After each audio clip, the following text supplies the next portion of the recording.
report. Senator Cherargei. Governor, I can see hosting arrangements. You have said in your response that development, test, production, and disaster recovery are hosted by Ministry of Information and the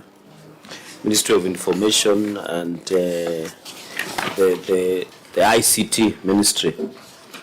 So, does it mean that when the revenue is collected from various streams, before they are swept into the CRF, who has a view? Is it you or the Ministry of Information and Technology? Because I can see in your response everything in terms of development, test, production, even disaster recovery, environment. Who has the view at the first instance? Is it you or the Ministry of ICT? And from how many streams are they sweeping, having in mind the receiver of revenue, that there is a new Act of Facility Improvements Act that was given, and I've seen you have been designated for 2 financial years in the appointment letter by CCM Kerich. Thank you, Chair. The way the software as a service model works is that for a system, you get the instance of that system. And that is why it is possible, the system being hosted in the same place, to even be given to 40 counties. But what the system does, it is revenue management. The collection of revenue is still done within the county bank accounts and M-Pesa. When today, what I'm asking, you don't need to lecture. What I want the view is who has the first instance view of the collection before being swept to the CRF. Sorry, Chair, what is a first instance view? As in, who has a view when the streams are being paid? We have a view. You can tell us what you have collected now? Right now. I can show you. Can we see it? I can, just anyone, all of us can see. I can tell you how much. As also, and then my next, because you say the person who hosts is the Ministry of ICT, does the ministry which hosts, including recovery, have a view of that payment? No, Chair. The ministry does not have that view. But from the agreement, it is something different. The annexures you have attached. Development means the recovery. Recovery. So which means when you have a problem, there is a downtime or a problem with the system, the person you approach for recovery is the Ministry of ICT. Am I right or wrong? Because that's the response of the governor. That's disaster recovery, Chair. But anyway, tell us. Chair, there's got a big difference between the physical infrastructure and access to the system. When you access the system, that is when you can... So you are saying you have exclusive access to the system, no any other user can access the system? Chair, the only persons who can access the system are the Nairobi City County users and the developers. How many do you have users that can access? I would say around 600 Nairobi City County users. 600? 600 users can access? Yeah, to view. Yeah. You need your revenue officer in Korogosho to see how much is coming in from the slaughterhouse. Because they have to report on their performance every day. If the target is 100,000, you need to know what you collected yesterday, how much is coming in today. By what time in a day? It's real time. By 5? It's a real time. As in, how do they know they have collected their target? At what time of the day? Even in, it's real time. Even midnight? Real time is all the time. So all the time it is real time. You know, you are paying these people 24 hours. I thought they work from 8 to 5 p.m. I mean, you pay people 8 to 5, but they can open their email at night. Isn't it? Or but does your email close at 5 p.m.? But Governor, you are telling us you could not sign some documents because it was past business working hours. I think you're digressing. I'm not digressing. You are out of order, Governor. You cannot be claiming that you work 24 hours. Then you say, no, I don't know if you heard the question he's asking. He's asking if the staff can see after 5 p.m. Of course. It's the same way you can see your email any time of the day. You know, Governor, you are now beginning to behave like Mutuse. Yes. Are you with us? No, I think... Chair, I think you have not heard what he's asking. Then why are you answering something if you have not known what you are asking? My question was it's a wrong question. Yeah. You have said Yes. That somebody in Korogosho should know their target. I'm asking at what point? Because if you are saying if it is 100,000 target collection per day, how will they know? At what time do they know? If you have access to a system, you can look at it at any time. It is not shut down. So if you are collecting from Somebody traders, can pay parking at 1 a.m. I agree. or housing rent at any time.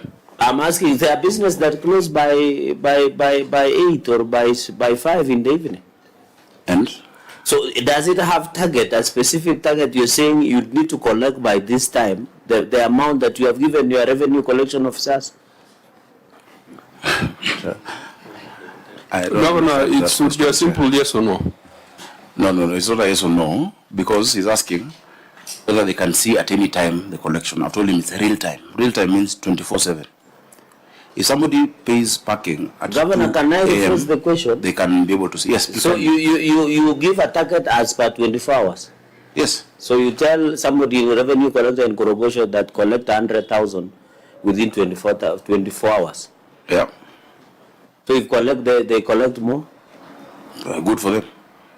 not for the county. If they collect more revenue, for all revenues comes into a system. There's no, that's what I explained earlier, there's no cash payment in Nairobi. My second question was, how many revenue streams does this system accommodate? All of the revenue streams, 100. How many? How many? Your ROR is there. 141 revenue streams. 141 revenue streams. Yes. Even And though all of the- them come the 24 hours. The contract captures 130 something streams. Yes. Well, That's why I was coming to. Thank you, Chair, for that information. we are covering Was that 141. further customization? Further customization, you see, with the system, there are iterations every other day. There's development. That's why you have Microsoft version 1, version 1.2, But you 1.3. have not attached your addendum on that extra. You can't do an addendum on every iteration of a contract. No, but I'm saying the fact that you signed for something with 130 and then you are now having 141 streams. Chair, isn't that not interesting?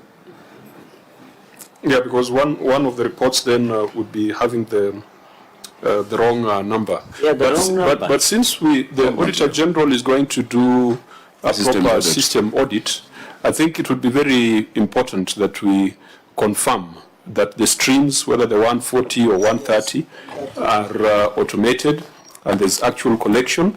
They are not just automated in theory, but collection is being done through those automated streams. Chair, my last question. I have seen in Jambo Pay and other Web Tribe and others, they charge agency fee as percentage.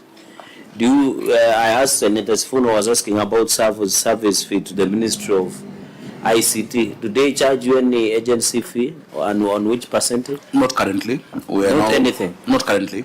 Not currently. Because we remember the philosophy then was for us to entirely own the system. Okay. As we speak, there's an intention from them for the continuous development to have a nominal fee attached to it. That negotiation is going on. The contract is with the Solicitor General. So they underwrote the system development costs. Yes, and more the or less. licensing costs. Yeah, under licensing. And so now for software as a service, they intend to bring in now the percentage. You know, I personally, as someone with some knowledge in this domain, in my view, this is the right model. A software as a service approach, it's a right model. We are having chaos, each county wanting to develop its own system. And the average cost of development of these systems or acquisition is about 50 million. So 50 times 47, you've got 2 billion Kenya shillings that is being spent on acquisition of systems. ICT, the trend is towards ICT as a shared service.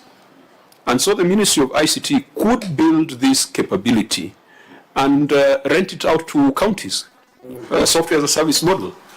This, in my view, would be the most efficient approach. Of course, as a county, you can acquire an ERP. Yeah. I support that because county governments don't have a human resource management platform. Many county governments, the workflows are not automated. So if Technobrain was to provide an ERP, then I think that's fair enough. As long as they are not duplicating a service that can be provided at a lower cost by the national government. And I'll be very keen to study this model. And maybe we call the National Treasury, call KRA, and that team that was developing another system, and ask them, why can't we just use this that has already been developed by the Ministry of ICT and use it as the base and roll it out to counties? Yeah, I agree with you. First of all, it's very difficult to argue with you on technology because you're distinguished in that field. The point is, the resistance by many counties is based on their functional, the constitutional functions. And, they feel, look, this is our function in the 4th schedule. It is chapter 12 in terms of what counties raise. No county, or rather other counties, do not want to yield that to the national government because we've had run-ins with the KRA trying to tax on-source revenue. No, you can't tax the revenue that we're raising. They have sent bills, they have sent agency notices to many counties and explained to them, you cannot tax